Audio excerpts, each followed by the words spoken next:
Hello दोस्तों, कैसे हो? आई थिंक सब बढ़िया और पिटपाट हो गया। तो चलो आज सुनते हैं हिंदी कहानी। और बढ़िया लगे तो लाइक शेयर और सब्सक्राइब जरूर कर देना। तो चलो आओ सुन दो कहानी।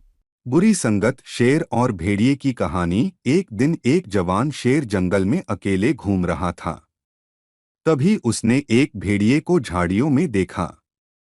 भेड़िए ने भी शेर को देखा और डर गया। उसने यह सोचा कि अगर वह भागने की कोशिश की तो शेर उसे जरूर मार डालेगा।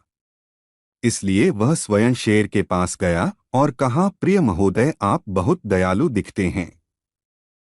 यदि आप मुझे अपनी मांद में ले जाएंगे और अपने परिवार के साथ रहने दे तो मैं आपके परिवार की सेवा करूंगा। उसने आगे कहा, मैंने अपने जीवन में ऐसा राजसी युवा शेर पहले कभी नहीं देखा। इस जवान शेर को उसके पिता और मां ने बार बार कहा था कि वह किसी भी भेड़िए से दोस्ती ना करें। लेकिन वह भेड़िए की चिकनी चुपड़ी बातों से प्रभावित हो गया। शेर भेड़िए को मांद में ले जाने के लिए राजी हो गया। शेर के माता पिता यह नहीं चाहते थे कि उनका बेटा भेड़िए के साथ घूमे। लेकिन शेर हर बार उनके मना करने के बावजूद उनकी बातों को अनसुना कर देता था। उन्हें डर था कि किसी दिन भेड़िए की वजह से शेर मुसीबत में पड़ जाएगा। एक दिन भेड़िए को घोड़े का मांस खाने की तीव्र लालसा हुई। वह शेर के पास गया और हाथ जोड़कर कहा, महाशय, ताज़ा घोड़े के मांस के अलावा कुछ भी ऐसा नहीं है जो हमने नहीं खाया है। मैंने सुना है कि इसका स्वाद बहुत ही स्वादिष्ट होता है। शेर को भी घोड़े का मांस खाने का मन हुआ। शेर ने भेड़िए को उस स्थान पर ले जाने के लिए कहा जहां घोड़े विचरण करते हैं। भेड़िया शेर को एक तालाब के किनारे पर ले गया जहां कुछ घोड़े नहाने आए थे।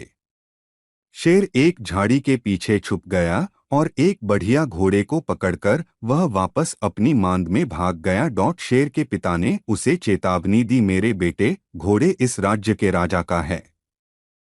उनके पास कई कुशल तीरंदाज है।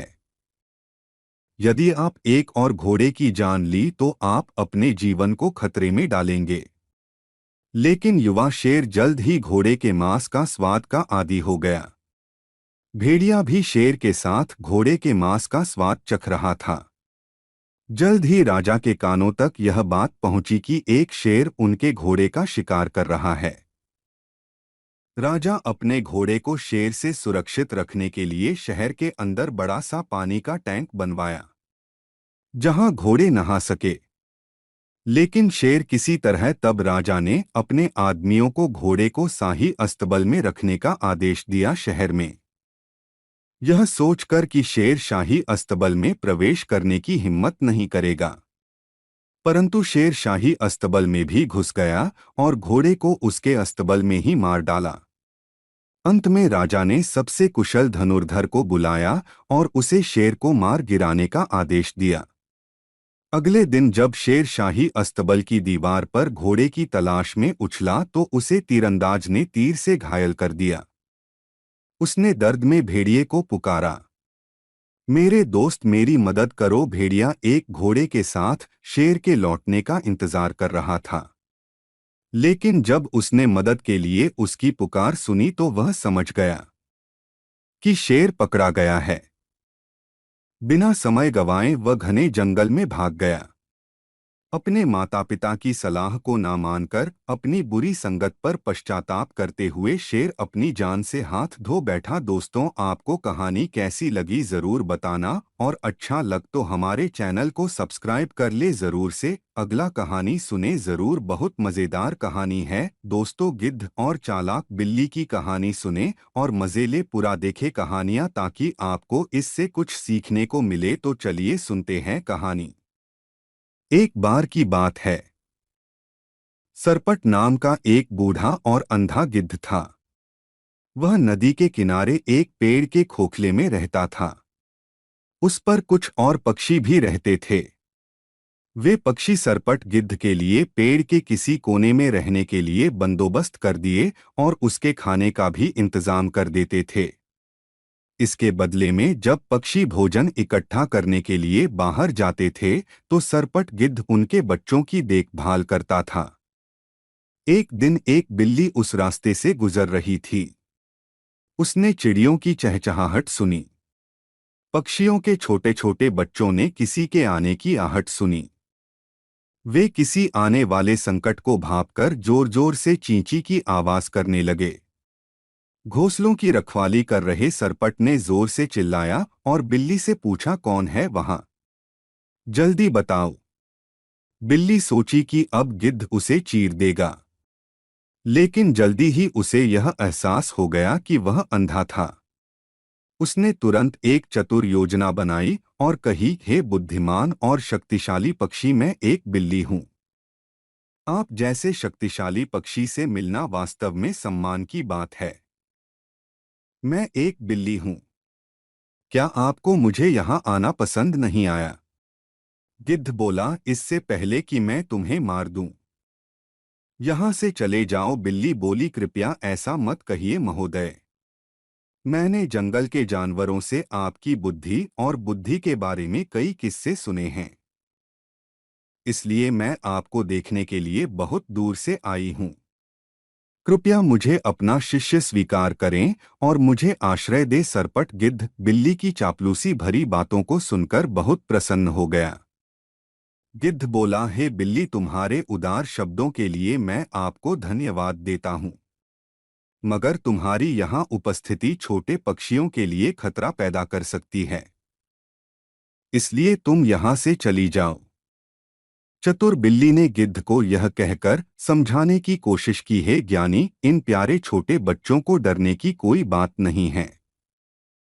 मैं शाकाहारी हूं और मैंने मांस को नहीं छूने का वचन लिया है।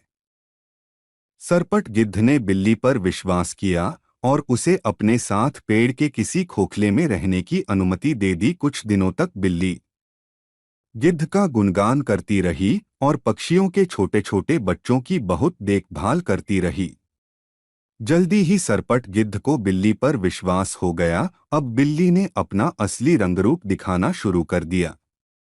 जब पक्षी भोजन के तलाश के लिए बाहर जाते थे तो बिल्ली पेड़ पर चढ़ जाती थी। वह रोज एक पक्षी का बच्चा खाती थी और बची हुई हड्डियों को सरपट के खोखले में छिपा देती थी। बेचारा अंधा गिद्ध बिल्ली के बुरे इरादों के बारे में अनजान था। जल्दी ही पक्षियों को पता चल गया कि उनके बच्चों की संख्या रहस्यमयी तरीके से घट रही है। वे मामले की जांच करने लगे। जब बिल्ली ने देखा कि पक्षी सतर्क हो गए हैं तो वह बड़ी ही चतुराई से उस स्थान से चली गई। पक्षियों ने जल्द ही पेड़ के तने के खोखले में हड्डियों और पंखों के ढेर की खोज कर लिए।